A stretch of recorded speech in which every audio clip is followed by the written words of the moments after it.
وعلى آلك وأصحابك يا حبيب الله.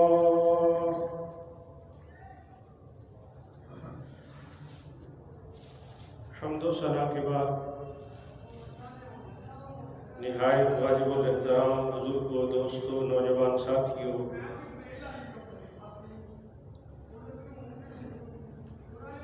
جمادی ثانی وہ مہینہ ہے جس میں امام الصحابہ، سید الصحابہ، افضل البشر بعد الانبیاء بالتحقیق امیر المؤمنین حضرت ابوبکر صدیق رضی اللہ تعالی عنہ کا یوم وصال ہے۔ پچھلے جمعے بھی ہم نے سیدنا صدیق اکبر کی بارگاہ میں سلامی پیش کی،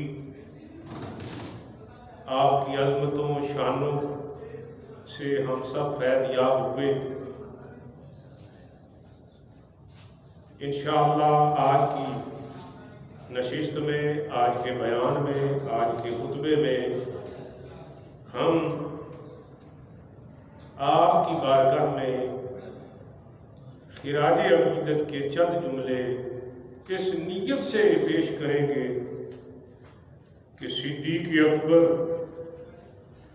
وہ ہستی ہیں کہ جن کا ذکر خود مصطفیٰ سنا کرتے تھے۔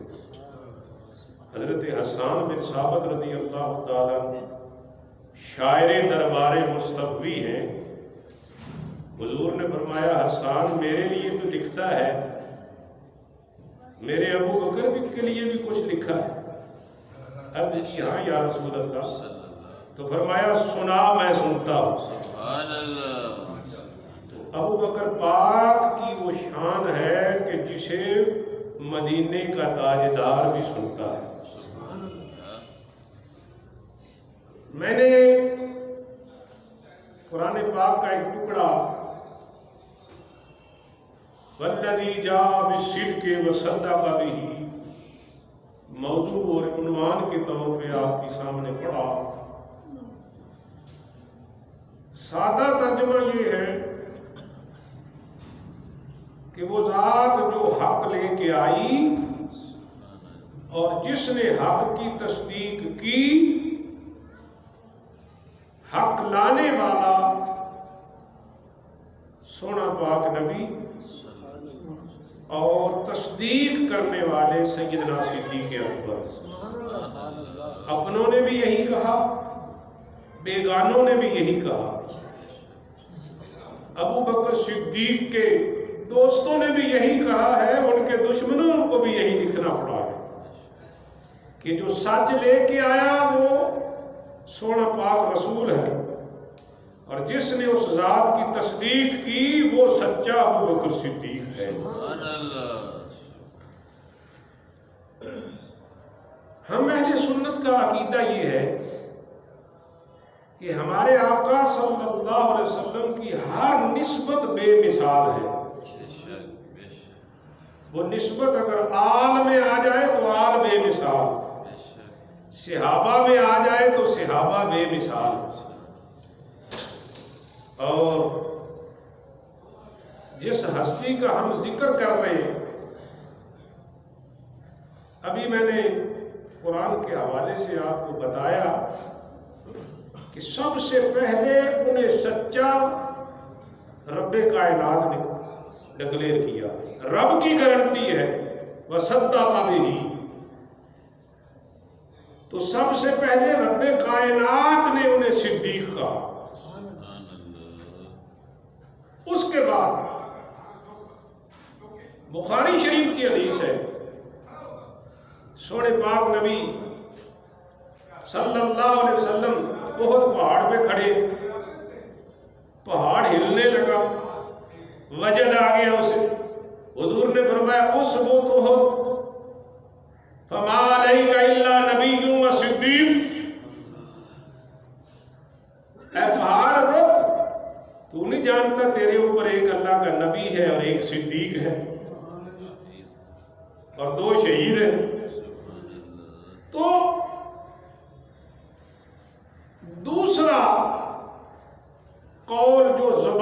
مصطفی سے ہمیں ملتا ہے کہ پہلے رب نے صدیق کہا، پھر مصطفیٰ نے صدیق کہا۔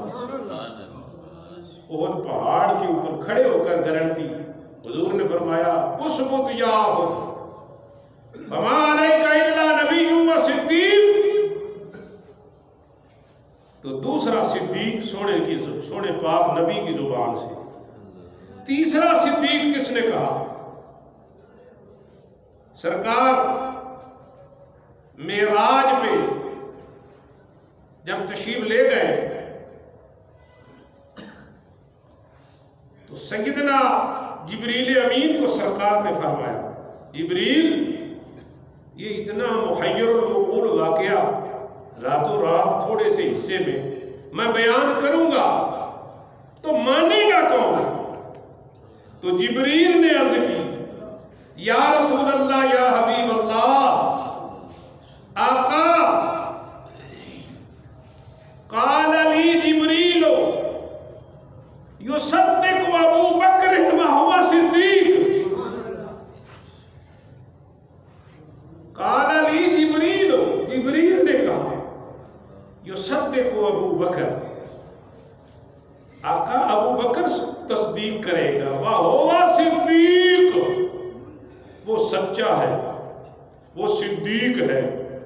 تو تیسرا سچ پہلا رب نے فرمایا، پھر مصطفیٰ نے فرمایا، پھر جبریل امین نے فرمایا، اور چوتھا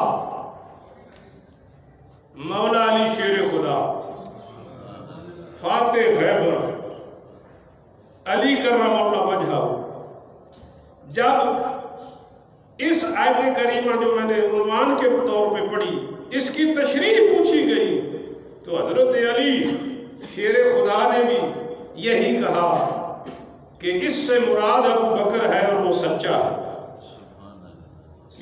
کتنی گواہیاں ہو گئی؟ 4۔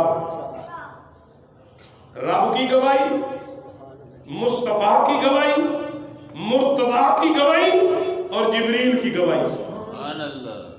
اور 5ویں پنجتن پاک کے ماننے والے بولیں گے 5ویں گواہی، لکھن والے رافضی، کتاب کا نام ہے کشف الغمہ، لکھن والے کا نام ہے عیسیٰ بن عیسیٰ، علی بن عیسیٰ مجتہد اربلی، امام زین العابدین کے بیٹے ہیں امام محمد باقر رضی اللہ تعالیٰ۔ ان سے کسی نے سوال کیا، اس سوال کے جواب میں میرے مصطفیٰ کا شہزادہ امام محمد باقر فرماتے ہیں قد حلا ابو بکر الصدیق، یہ ابو بکر صدیق کا عمل تھا۔ تو 5 گواہیاں ملی، 5 ہستیاں، رب کی گواہی، مصطفیٰ کی گواہی، مرتضیٰ کی گواہی، جبریل کی گواہی اور امام محمد باقر کی گواہی۔ تو یہاں ہمارے ایک شہزاد مجددی صاحب ہے، وہ بڑا پیارا کلام لکھتے ہیں، انہوں نے لکھا، وہ کہتے ہیں خدا صدیق کہتا ہے، نبی صدیق کہتے ہیں۔ خدا صدیق کہتا ہے، نبی صدیق کہتے ہیں، کلندر غوث اقطاب ولی صدیق کہتے ہیں۔ جڑے علی نہیں بولے، دوبارہ سنو، خدا صدیق کہتا ہے، نبی صدیق کہتے ہیں، کلندر غوث اقطاب ولی صدیق کہتے ہیں۔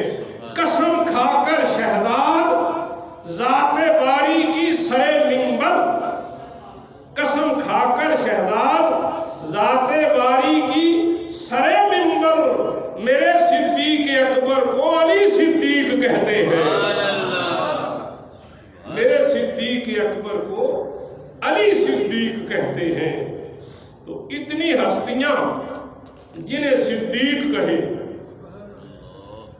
اتنی ہستیاں جنہیں صدیق کہیں، کوئی 14ویں صدی میں کوئی بد نصیب ان پر انگلی اٹھائے تو یہ اس کی اپنی بدبختی ہے، قسم کھا کر جنہیں سرے منبر علی صدیق کہتے ہیں۔ حضرات گرامی، پچھلے ہمارے بیان کا اختتام ہوا تھا کہ آخر کیا وجہ سی کہ سونے پاک نبی شب ہجرت صدیق اکبر کو لے کر غار ثور میں پہنچے؟ اس کی کیا حکمت ہے؟ کیوں اللہ نے غار ثور میں بھیجا؟ کیوں 3 دن 3 راتیں غار ثور میں رکے رہے؟ اس کی کیا حکمت تھی؟ غار ثور تو مکے میں ہے، اور مکے شریف میں ہجرت کے لیے حکم آیا تو میرے نبی گھر سے نکلے، اور میں نے آپ کو بتایا تھا کہ جب سونے پاک نبی اپنے کاشانہ نبوت سے نکلے تو کافر باہر کھڑے تھے۔ اپنے پر سب نے لکھا ہے نا کہ کافر باہر تلواریں لے کر پہرا دے رہے تھے، اور سونے پاک رسول نے علی شیر خدا کو بستر پہ سلایا اور صدیق اکبر کے گھر کی طرف حضور نکلے تو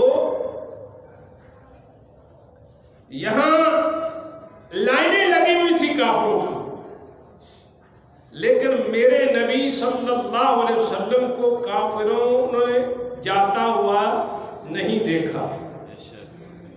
سونے پاک نبی کو جاتا دیکھ نہیں سکے، نبی کو جاتا بعد روایتوں میں مفسرین محدثین نے لکھا حضور نے مٹی ایک خاک کی پھینکی، ایک مٹی خاک کی پھینکی، وہ ان کی آنکھوں میں پڑی اور وہ نابینا ہو گئے، دیکھ نہ سکے۔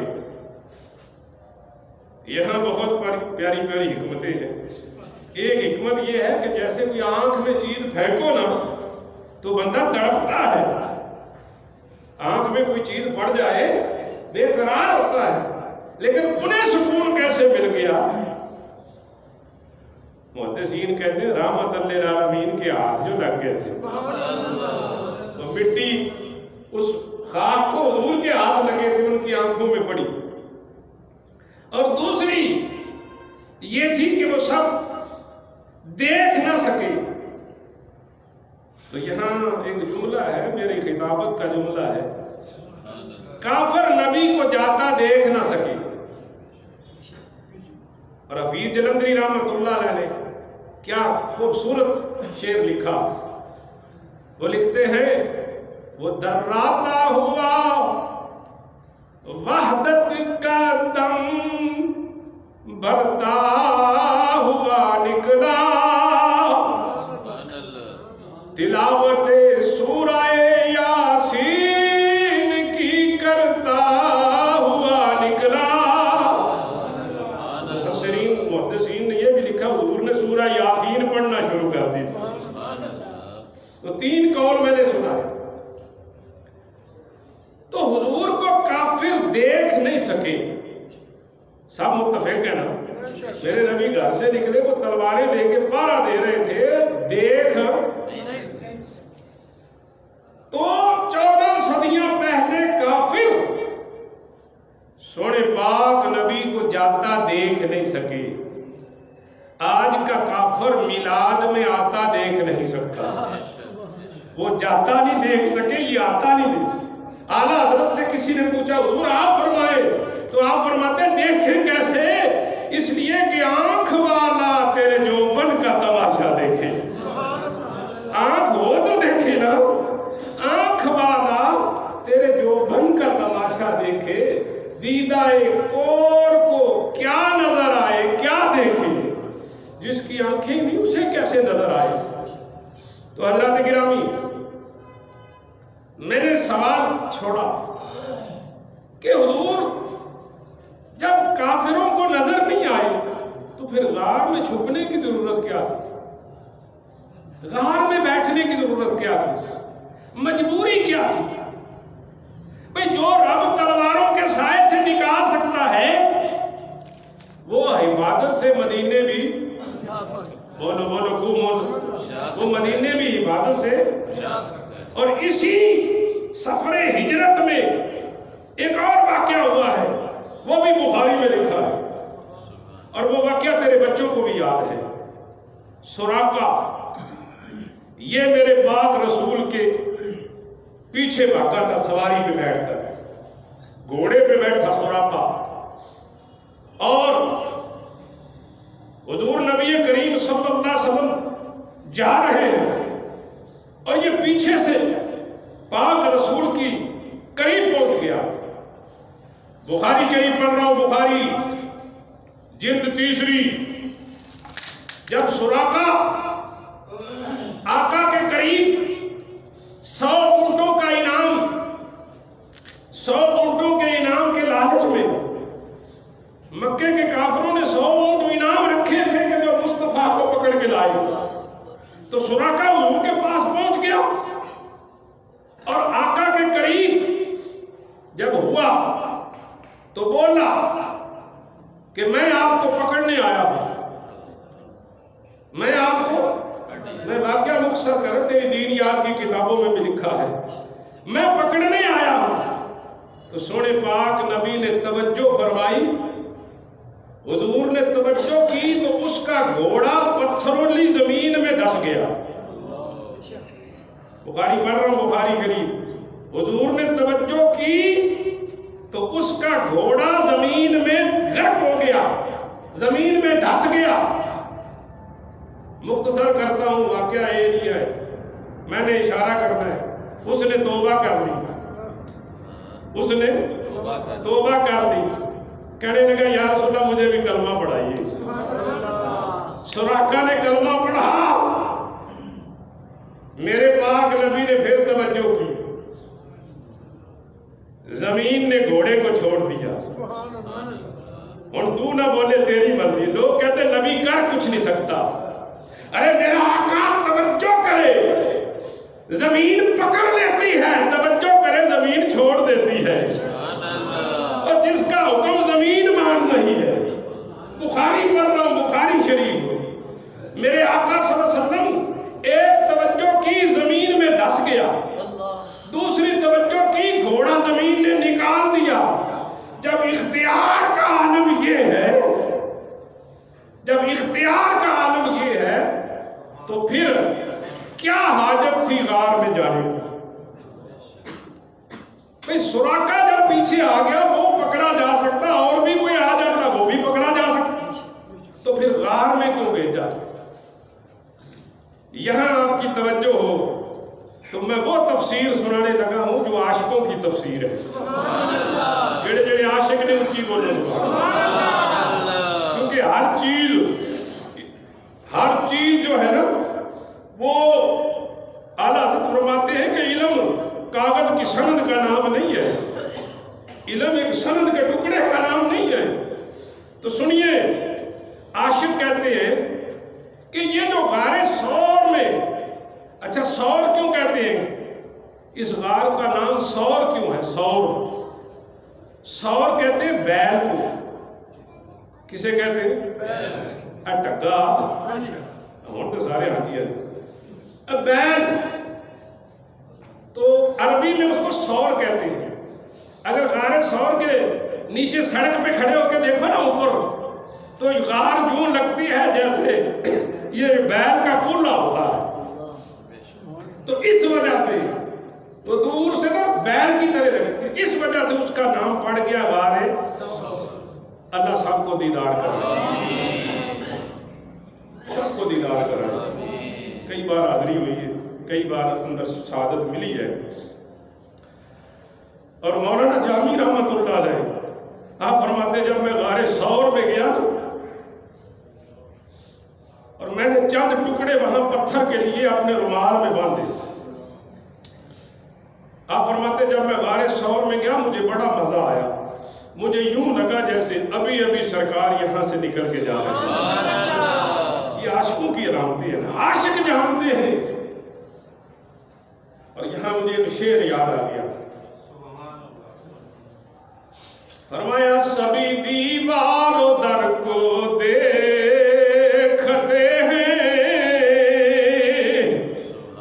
مدینہ دیکھتا ہے کوئی کوئی، سبھی دیوار و در کو دیکھتے ہیں، مدینہ دیکھتا ہے کوئی کوئی، تو سب کو دیوار و در نظر آتے ہیں، لیکن جن کی نظر روشن ہوتی ہے وہ جان رہے ہوتے ہیں کہ ابھی اس راہ سے گزرا ہے کوئی۔ جامی فرماتے ہیں مجھے بڑا مزہ آیا، میں غار ثور میں چند سنگریزے اٹھائے، رومال میں باندھے، جب غار سے باہر نکلا تو ان سے پانی نچڑنا شروع ہوا، یعنی پتھروں سے پانی، میں حیران ہوا تو پتھروں سے آواز آئی، جامعہ اللہ کا واسطہ ہمیں غار سے جدا نہ کرنا، جب سے محمد گئے ہیں اس وقت سے ہم رو رہے ہیں، اس لیے ہمیں غار میں رہنے دو۔ تو آپ نے وہ سنگریزے پھر غار میں رکھی، تو وہ غار 3 میل بلند جبل ثور پہ وہ غار ہے۔ یہاں حضور سیدنا صدیق اکبر کو لے کر 3 دن 3 راتیں رہے، اور میں نے پچھلے جمعے آپ کو قرآن کا حوالہ دیا، ثانیہ سنین اذ ہما فی الغار، اس پہ چند جملے میں ابھی آپ کو عرض کرتا ہوں۔ تو محبت والوں نے تفسیر کیا کی ہے؟ غار میں جو حضور لے گئے تو اس کی تفسیر محبت والوں نے کیسے کی ہے؟ اس کو سمجھنے کے لیے ذرا میری طرف توجہ کرنا سارے حضرات، ایک دفعہ میٹھا سا سبحان اللہ کہیں۔ حضرات گرامی، عاشق کہتے ہیں اگر غار ثور میں حضور اور صدیق اکبر کی 3 دن 3 راتوں کا فلسفہ سمجھنا ہے تو آپ کو معراج کی رات 6 آسمان پہ جانا پڑے گا۔ معراج کی رات 6 آسمان کے واقعے کو ملاحظہ کرنا پڑے گا۔ معراج کی رات 6 آسمان پر جو ہونے والی گفتگو ہے اس کو سننا پڑے گا۔ اس کو سن لو گے تو تم سمجھ جاؤ گے، اس کو سن لو گے تو تم بولو سمجھ جاؤ گے۔ وہ کیا تھا؟ حضرت گرامی عاشق کہتے ہیں کہ وہ یہ ہے کہ صحیح بخاری میں لکھا ہے، صحیح مسلم میں بھی ہے کہ جب حضور اللہ کی بارگاہ سے ملاقات کا شرف پا کر دوبارہ واپس پلٹے تو 6 آسمان پر جناب موسیٰ علیہ السلام کھڑے تھے۔ انہوں نے پوچھا حضور رب سے کیا ملا؟ آقا نے فرمایا 50 نمازیں۔ سنیے نا گا، کتنی نمازیں؟ 50 نمازیں۔ اچھا رب ہے عالم الغیب، اس پہ تو کوئی کلام نہیں۔ وہ جو 50 نمازیں تو اللہ تو پہلے ہی جانتا تھا نا کہ میں نے 5 کرنی ہے۔ بھئی عالم الغیب کا مطلب تو یہی ہے نا، رب کو تو پہلے ہی معلوم تھا کہ میں نے 50 دینی ہے لیکن کرنی 5 ہے۔ تو جب 5 نمازیں اللہ نے دینی تھی تو 50 کیوں دی؟ سوال بنتا ہے نہیں بنتا؟ جب دینی 5 تھی رہنی 5، رب تو جانتا ہے نا، اس کو تو پتا ہے نا کہ میں نے 45 معاف کرنی ہے۔ اچھا تو پھر مصطفیٰ کے چکر کیوں لگوائے؟ اور اگر 45 معاف کرنی تھی تو ایک ہی بار کر دیتا۔ یہ 5 کر کے کام کیوں کی ہے؟ حضرات گرامی یہ نقطہ اگر سمجھ آ گیا نا تو غار میں ٹھہرانے والا واقعہ بھی سمجھ آ جائے گا۔ اور عرفا نے لکھا ہے، اللہ کے پیغمبر تھے جناب موسیٰ علیہ السلام، عرض کرتے ہیں رب ارنی انظر الیک، یا اللہ مجھے اپنا دیدار تو کرا۔ اللہ تیری آواز بڑی سونی ہے، تیرے سے ہم کلام ہوتا ہوں، مزہ بڑا آتا ہے، مولا اپنا دیدار کرا۔ آواز آئی لن ترانی، موسیٰ تو مجھے نہیں دیکھ سکتا۔ اور عرفا کہتے ہیں جناب موسیٰ نے 9 بار دعا مانگی تھی. اللہ کے نبی کی دعا رد نہیں ہوتی، نبی کی دعا رد نہیں ہوتی. تو اللہ نے فرمایا موسیٰ تو نے دعائیں مانگی تھی نا؟ جی مولا. فرمایا شب معراج چھٹے آسمان پہ آ جانا، سب سے پہلے تو مصطفیٰ کو ملنا، سب سے پہلے تو مصطفیٰ کو ملنا. میں حکمت کے تحت ان کو 50 نمازیں دوں گا، ایک بار معاف نہیں کروں گا، 5 کر کے کروں گا. 9 5 45 تیری 9 دعائیں تھی، تیری 9 دعائیں تھی. 9 5 45 کا بہانہ بنا میں 9 پھیرے لگاؤں گا، 9 پھیرے لگاؤں گا. موسیٰ میرا محبوب ہر بار مجھے دیکھے گا، تو میرے محبوب کو دیکھتے جانا. وہ مجھے دیکھے گا، تو اسے دیکھتے جانا. موسیٰ اس کے درجے بڑھتے جائیں گے، تیری معراج ہوتی جائے گی.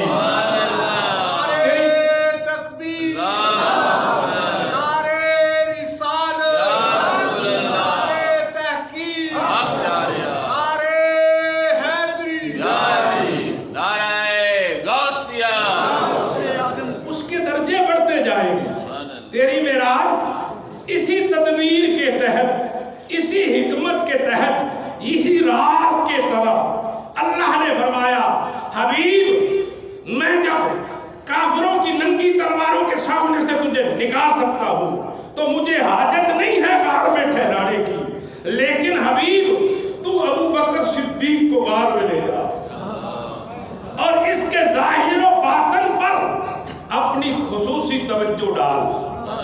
اس کے ظاہر پر بھی، اس کے باطن پر بھی، اس کے قلب پر فیض محمدی کی خصوصی توجہ ڈال. اس لیے نبوت کے بعد درجہ ہے صداقت کا، نبوت کے بعد درجہ ہے صداقت کا. اے حبیب اپنی نبوت کے فیض سے توجہ ابو بکر پر منتقل کر تاکہ اس کے قلب انور کو تیری توجہ سے ایسی قوت مل جائے کہ ابو بکر حق کا پرچم لے کر کھڑا رہے. رب جانتا تھا.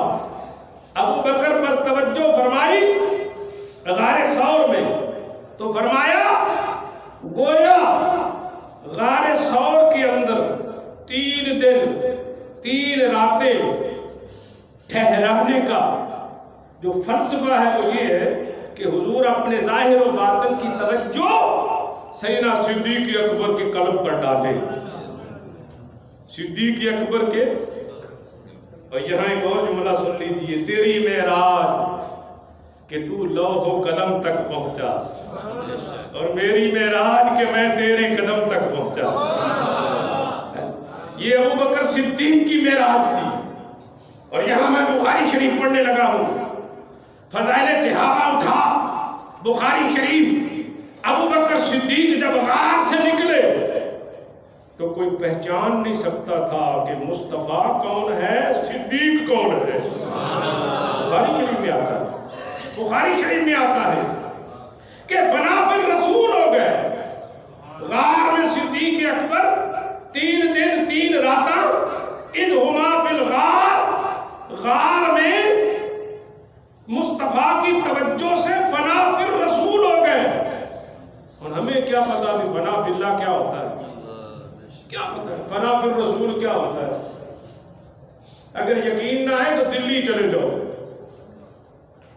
دلی کا دربار ہے رضی الدین حضرت خواجہ باقی باللہ رحمت اللہ علیہ، مجدد الفسانی رحمت اللہ علیہ کے مرشد کامل، مجدد پاک کے پیر ہیں حضرت خواجہ باقی باللہ رحمت اللہ علیہ. آپ نے ایک دن اعلان کیا بھائی میرے بے وقت مہمان آ گئے ہیں، میرے مہمانوں کو جو کھانا کھلائے وہ ہم سے جو مانگے دیں گے، ہم سے جو مانگے. رات کا وقت تھا، کوئی اور تو نہیں تھا. ایک نان بھائی تھا، نان بھائی، ایک نان بھائی، اس نے جناب آپ کے مہمانوں کو لیا، گھر لے گیا، سب کو کھانا کھلایا. کھانا کھلا کر وہ آ گیا حضور کی بارگاہ میں، حضرت خواجہ باقی باللہ کی بارگاہ میں، اب کرنے لگا حضور میں نے آپ کا وعدہ پورا کر دیا، آپ میرا وعدہ پورا کریں۔ بھائی بتا تو کیا کہے؟ حضور آپ نے اعلان کیا تھا ہم سے جو مانگے وہ ہم دیں گے، تو میں نے آپ کے مہمانوں کو کھانا کھلایا ہے، اب ہمارا سوال ہے۔ فرمایا مانگ کیا مانگتا ہے؟ لوگ کہتے ہیں یہ اللہ والے کیا مانگ کیا مانگتا ہے؟ اپنے پرائے سب نے لکھا ہے، مانگ کیا مانگتا ہے؟ شاہ عبدالعزیز محدث دہلوی فرما رہے ہیں، آپ نے فرمایا مانگ کیا مانگتا ہے؟ تو کہنے لگا مجھے بھی باقی باللہ بنا دے، مجھے باقی باللہ بنا دے۔ آپ نے فرمایا یار کچھ اور مانگ، کچھ اور مانگ۔ اس نے کہا حضور نہیں، الکریم اذا وعد الوفا، کریم وعدہ پورا کرتا ہے، میں نے آپ کا وعدہ پورا کیا، آپ میرا وعدہ پورا کریں۔ آپ پکڑ کے لے گئے اندر حجرے شریف میں، اجتہادی توجہ ڈالی، اجتہادی توجہ۔ اس کا اثر یہ ہوا کہ اس کا لباس بھی بدل گیا، اس کی شکل بھی بدل گئی، اس کا رنگ بھی بدل گیا، قد بھی بدل گیا۔ جب باہر اندر گئے تھے وہ نان بھائی تھا، باہر نکلا وہ بھی باقی باللہ بن چکا تھا۔ باہر نکلے کوئی پہچان نہیں سکتا تھا مجھے باقی باللہ کون ہے، نان بھائی کون ہے۔ شکل بھی بدلی، رنگ بھی بدلا، قد بھی بدلا، لباس بھی بدلا۔ ہن تو نہ بولتے تیری مرضی، جے میرے نبی دا غلام باقی باللہ توجہ کرے تو یہ ہو جائے۔ اگر مصطفیٰ غار ثور میں صدیق اکبر پر توجہ فرمائے، صدیق اکبر پر توجہ فرمائے، توجہ فرمائی، بخاری پڑھ رہا